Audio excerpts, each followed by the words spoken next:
Apareceu no céu um sinal extraordinário. Uma mulher vestida do sol, com a lua debaixo dos seus pés, e uma coroa de 12 estrelas sobre a cabeça. Bom, então nós vimos aí, né, aparece essa aí já no primeiro versículo do capítulo 12, essa mulher vestida de sol. O que significa? O que será que João teve de revelação sobre essa mulher e o que ela simboliza nos nossos dias?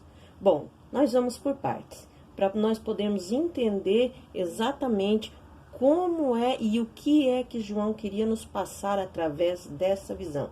Para nós entendermos alguma coisa, nós temos que ir lá no livro de Efésios, capítulo 5 e o versículo 23. Então, nós vimos aqui em Efésios, capítulo 5 e versículo 23, está escrito: porque o marido é cabeça da mulher, como também Cristo é a cabeça da igreja, sendo ele próprio o salvador do corpo.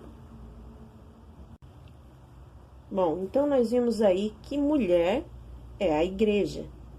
Vestida de sol, nós vamos ler lá em Salmo 84:11. Salmo 84:11 diz assim, né? O Senhor Deus é um sol, né? Então nós vimos aí que se ela está vestida de sol, esse Deus que o salmista fala que é o sol, esse sol é Jesus. Ou seja, esta mulher, a igreja, ela estava vestida de Jesus, ou seja, iluminada por Jesus, não é mesmo? Então, mulher é igual a igreja e vestida de sol, vestida de Jesus, ou seja, iluminada por Jesus. A lua, bom, lua a gente sabe que reflete a luz do sol, ou seja, aquilo que reflete o que Jesus fez, sendo que Jesus seria o sol, nessa linguagem figurativa deste versículo, né? Então a lua iria refletir o que Jesus fez. E a coroa é igual a um símbolo de vitória. 12 estrelas significam 12 anjos ou 12 pregadores, ou seja, 12 mensageiros, ou então, assim dizendo, 12 apóstolos de Jesus. Ou seja, então no versículo total ficaria assim: e viu-se um grande sinal no céu, uma igreja iluminada por Jesus, andando como Jesus andou, tendo vitória através dos 12 mensageiros, ou seja, dos 12 apóstolos. Esse seria o significado deste versículo primeiro, traduzido numa linguagem para os dias de hoje. Ela estava grávida e gritava de dor, pois estava para dar à luz. Então apareceu no céu outro sinal, um enorme dragão vermelho, com 7 cabeças e 10 chifres, tendo sobre as cabeças 7 coroas. Bom, aqui nós vimos então, aparece aí o dragão, né? E dragão a gente sabe que é Satanás. Nós veremos detalhadamente mais à frente o que significa esse dragão, né? Em alguns capítulos à frente tem algo mais detalhado que nós vamos falar sobre isso. Mas você já pode anotar aí no seu caderno, dragão é igual Satanás. Sua cauda arrastou consigo 1/3 das estrelas do céu, lançando-as na terra.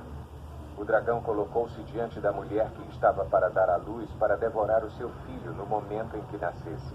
Bom, aqui a gente sabe, né, que foi Satanás que enganou 1/3 dos anjos, né, contra Deus. E no versículo 4 aqui nós vimos essa variação, né, da cronologia. Fala de uma certa forma, misteriosamente, sobre a queda de Satanás e os anjos caídos, né? Ela deu à luz um filho, um homem, que governará todas as nações com cetro de ferro. Seu filho foi arrebatado para junto de Deus e de seu trono. A mulher fugiu para o deserto, para um lugar que lhe havia sido preparado por Deus, para que ali a sustentassem durante 1260 dias. Houve então uma guerra nos céus. Miguel e seus anjos lutaram contra o dragão, e o dragão e os seus anjos revidaram. Mas estes não foram suficientemente fortes e assim perderam o seu lugar nos céus. O grande dragão foi lançado fora. Ele é a antiga serpente chamada Diabo ou Satanás, que engana o mundo todo. Ele e os seus anjos foram lançados à terra. Então ouvi uma forte voz dos céus que dizia: agora veio a salvação, o poder e o reino do nosso Deus e a autoridade do seu Cristo, pois foi lançado fora o acusador dos nossos irmãos, que os acusa diante do nosso Deus dia e noite. Eles o venceram pelo sangue do Cordeiro e pela palavra do testemunho que deram. Diante da morte, não amaram a própria vida. Portanto, celebrem-no, ó céus, e os que neles habitam. Mas ai da terra e do mar, pois o diabo desceu até vocês. Ele está cheio de fúria, pois sabe que lhe resta pouco tempo. Quando o dragão foi lançado à terra, começou a perseguir a mulher que dera à luz o menino. Bom, então nós vimos aqui que há essa cronologia diferente, né? É como se, de repente, Deus estivesse mostrando para João o que tinha acontecido no início, né? Como foi a queda de Satanás. A gente vê aí do versículo 4 até o versículo 14, toda aí a história de como aconteceu a queda de Satanás e depois disso como então Satanás ele vem e persegue a igreja. Foram dadas à mulher as duas asas da grande águia para que ela pudesse voar para o lugar que lhe havia sido preparado no deserto, onde seria sustentada durante um tempo, tempos e meio tempo, fora do alcance da serpente. Então a serpente fez jorrar da sua boca água como um rio para alcançar a mulher e arrastá-la com a correnteza. A terra, porém, ajudou a mulher, abrindo a boca e engolindo o rio que o dragão fizera jorrar da sua boca. Bom, aí nós vimos aqui, né, que essa água que é jorrada aí no versículo 15 simboliza então os exércitos, né, do anticristo que vão procurar derrotar Israel, derrotar a igreja, né? E a terra abrirá então a sua boca e tragará os exércitos do anticristo, como fez, né, com Corá lá no livro do Êxodo. Você daí, depois quando aprender o livro do Êxodo, você vai ver como aconteceu que a terra se abriu e engoliu a Corá e toda a sua família, né? E menos os seus 2 filhos. E assim acontecerá também com o exército do anticristo, onde a terra vai tragar, né? Vai se abrir e tragar o seu exército.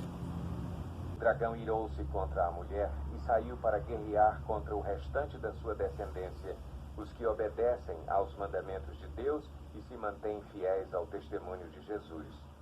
Então o dragão se pôs em pé na areia do mar. Apocalipse capítulo 13.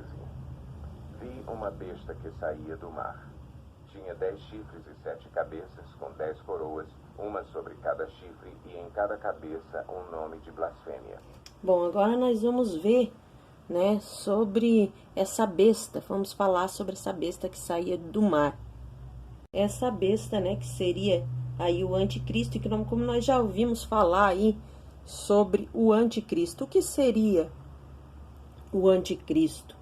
Né, vamos aí, então, dar só uma pausinha e definir aqui para quem ainda não sabe o que seria o anticristo, né? Talvez você esteja se perguntando o que significa a palavra anticristo. Esse termo está na Bíblia? Quais são os demais títulos do anticristo? E o que ele fará e como será possível identificá-lo? Bom, nós vamos ver aqui a seguir, então, né, sobre isso. O anticristo. O que significa a palavra anticristo? Bom, anticristo vem do grego, eu não sei falar em grego, né? Então é aquela palavra que está aparecendo aí no seu vídeo, que significa anti, mais Cristo, né? O Cristo é o Messias, Jesus. A expressão anti no grego pode significar contrário a ou então no lugar de, ou seja, anticristo é aquele que se coloca no lugar de Cristo ou como o inimigo de Cristo. Esse termo está na Bíblia? Será que nós temos essa palavra anticristo na Bíblia? Vamos ler? Eu convido você a ler comigo lá no livro de 1 João, capítulo 2, o versículo 18 e 19. Está escrito então lá em 1 João capítulo 2, o versículo 18 a 19, está escrito assim: Filhinhos, é já a última hora, e como ouvistes que vem o anticristo, olha aí a palavra anticristo, também agora muito se tem feito anticristos, por onde conhecemos que é já a última hora. Saíram de nós, mas não eram de nós, porque se fossem de nós, ficariam conosco. Mas isto é para que se manifestasse que não são todos de nós. Então, aí nós vimos, né? Se você quiser ver aí outras referências também, vai aparecer aí na sua tela essas outras referências que fala sobre anticristo, que também está lá em 1 João, capítulo 2 e 22, livro também de 1 João, no capítulo 4, versículo 3, e livro de 2 João, capítulo 1, versículo 7, e em 1 João, aí como nós acabamos de ler, capítulo 2, versículo 18 e 19. Mas aí existe uma pergunta. Interessante, né, que nós vimos que nesses versículos fala também do anticristo e de onde saíram os anticristos, né, ou o anticristo. Aí no versículo 19 a gente vem bem claro que fala sobre saíram de nós, mas não eram de nós, porque se fossem de nós, ficariam conosco. Ou seja, né, mas isto é para que se manifestasse que não são todos de nós, ou seja, como eu falei, eles saíram de nós. Como assim? Então a gente viu, eles saíram de onde? Saíram do meio de nós, né, da igreja, do catolicismo, do testemunho de Jeová, dos mormons e de tantos outros, né, de tantas outras seitas que estão aí no mundo e que se dizem cristãs e que a gente vê que eles são anticristos, né? Eles são contra, eles negam de certa forma e ficam enganando, né? E eles já entraram no mundo, mas não confessam que Jesus Cristo veio em carne, né? Então esses são já anticristo, porque na verdade o anticristo não é só contra Cristo. Ele em grego, né, anticristo significa, nós já vimos ali, contrário ou usurpador, ou seja, aquele que se coloca no lugar de Cristo, né? E nós vimos também aí nesse primeiro versículo do capítulo 13 que fala sobre blasfêmia. Se você quiser anotar aí no seu caderno, então, blasfêmia significa, né, ou bota aí blasfêmia igual ofensa exclusiva a Deus. Então, isso é blasfêmia.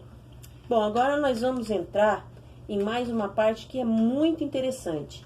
O livro do Apocalipse, para nós podermos entendê-lo, nós temos que pegar vários pontos, vários textos bíblicos, porque somente o Apocalipse ele não nos traz uma clareza total. Então nós precisamos ver, porque já livros anteriores falavam sobre o Apocalipse. Nós vamos agora ver um livro que fala muito sobre o Apocalipse, que é o livro de Daniel, né? Daniel, ele fala de uma maneira bem clara, né? Nós já vimos Deus dar aí um sonho a Daniel no primeiro ano do reinado de Belsassar, neto de Nabucodonosor. Eu vou aqui passar umas figuras para que você possa entender melhor. Bom, aí está, né? Nós vamos falar então sobre este sonho de Daniel, que está lá no capítulo 7, do versículo 1 ao versículo 28, né? Que nos traz uma clareza bem grande, né? Nós vimos já também, né, sobre o sonho de Nabucodonosor, e nós vamos ler por partes para que nós possamos entender. Vamos ler, abra comigo lá no livro de Daniel, no capítulo 7, vamos lá. Então, vamos lá no livro de Daniel, capítulo 7, vamos ler do versículo 1 ao 3. No primeiro ano de Belsassar, rei de Babilônia, teve Daniel um sonho e visões da sua cabeça quando estava na sua cama. Escreveu logo o sonho e relatou a suma das coisas. Falou Daniel e disse: Eu estava olhando na minha visão da noite, e eis que os 4 ventos do céu agitavam o mar grande. E 4 animais grandes, diferentes uns dos outros, subiam do mar. Bom, então, nós vamos agora, né, como eu falei, vamos bem em partes, vamos bem tranquilos, para que nós possamos, né, entender bem o que o livro de Daniel estava querendo nos falar. Bom, está aí a imagem, agora você pode ver, né, do sonho de Daniel. Bom, Daniel viu então, né, esses 4 animais. O que significam esses 4 animais? Esses 4 animais, se você quiser anotar aí no seu caderno, você fica à vontade. 4 animais, então, são 4 reinos, né? Os mesmos reinos, os mesmos 4 reinos do sonho de Nabucodonosor, lembra? Lembra daquele sonho que nós falamos? Aí está, para você relembrar, os 4 reinos, ou seja, a Babilônia, a Média Pérsia, a Grécia e Roma, né? Então, nós tínhamos aí, né, esses 4 reinos, ou seja, a cabeça, o ouro, peito e braços, enfim, nós já passamos essa parte aí, e eram os mesmos 4 reinos. Agora Deus está falando com Daniel através de um outro sonho, né? Vamos ver então por partes. Vamos voltar lá e ler então o versículo de número 4. Vamos lá, olha só. O primeiro era como leão, e tinha asas de águia. Enquanto eu olhava, foram-lhe arrancadas as asas, e foi levantado da terra, e posto em pé como um homem, e foi-lhe dado um coração de homem. Viu? Então vamos ver aí o que significa este primeiro animal aí do versículo do número 4. Bom, o primeiro animal, que é, né, um leão aí, como falou aí, ele simboliza então o Império Babilônico, né? Nós temos aí a Babilônia de 606 a.C. a 539 a.C. Foi o reinado da Babilônia.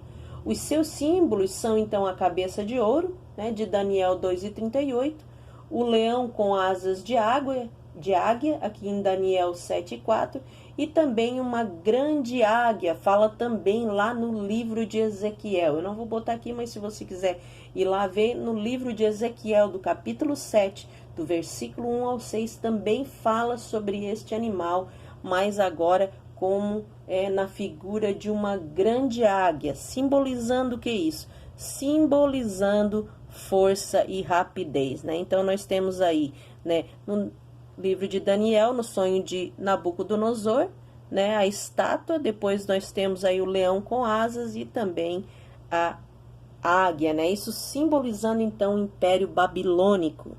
E vamos ouvir agora então, na sequência, versículo 5 do capítulo 7 de Daniel. Continuei olhando, e eis aqui o segundo animal, semelhante a um urso, o qual se levantou de um lado, tendo na boca 3 costelas entre os seus dentes, e foi-lhe dito assim: levanta-te, devora muita carne. Então vamos ver, né, sobre esse segundo animal. Esse segundo animal que vem então aí na forma de um urso, né? E esse animal simboliza então o segundo reino, né? Que seria o Império Medo-Persa, né? Seria o símbolo de urso, né? Aí em Daniel, vamos ver aqui outra figura aqui, né? Nós temos ali o urso, né? Como eu já falei, temos também o sonho de Nabucodonosor, onde ele é o segundo reino, que vem ali também, né, com o peito e braços de prata. E também em Daniel capítulo 8, 34 e 20, também você pode ler lá, ele vem simbolizado então como um carneiro. Por isso que nós temos aí também nesta figura, né, o Império Persa, simbolizado também com um carneiro. Bom, mas e essas 3 costelas, né, que apareciam aí na boca deste urso? Bom, essas 3 costelas simbolizam, né, 3 reinos, 3 impérios, vamos dizer assim.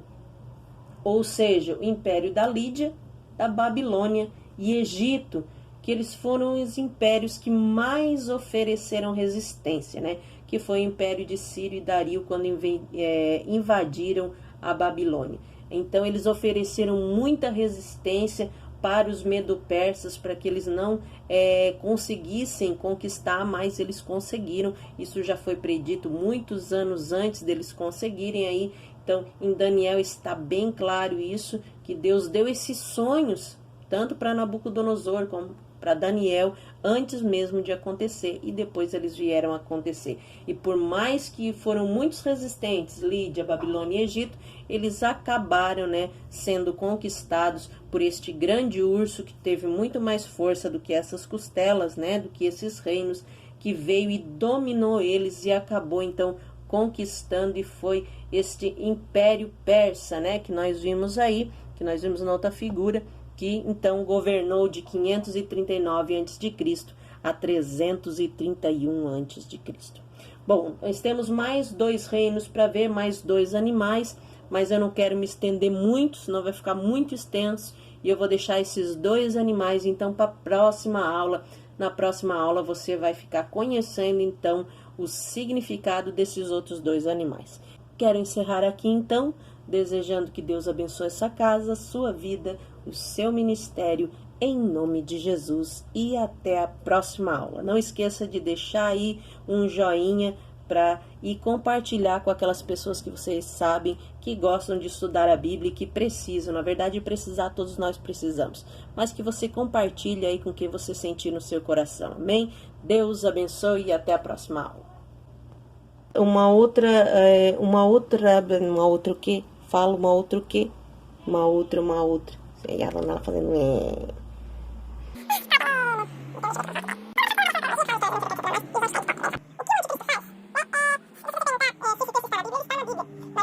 Então você pode ler. Não, esquece de nada de ler, esquece. Não vou mais gravar agora. Deixa pra depois. Tchau. Quero encerrar aqui falando a você e falando a você não falando pra quem, certo? Não por urso, eu tô falando por urso, certo? Não, só pode, é certo? Então vamos lá. Quero encerrar aqui então. Vamos lá.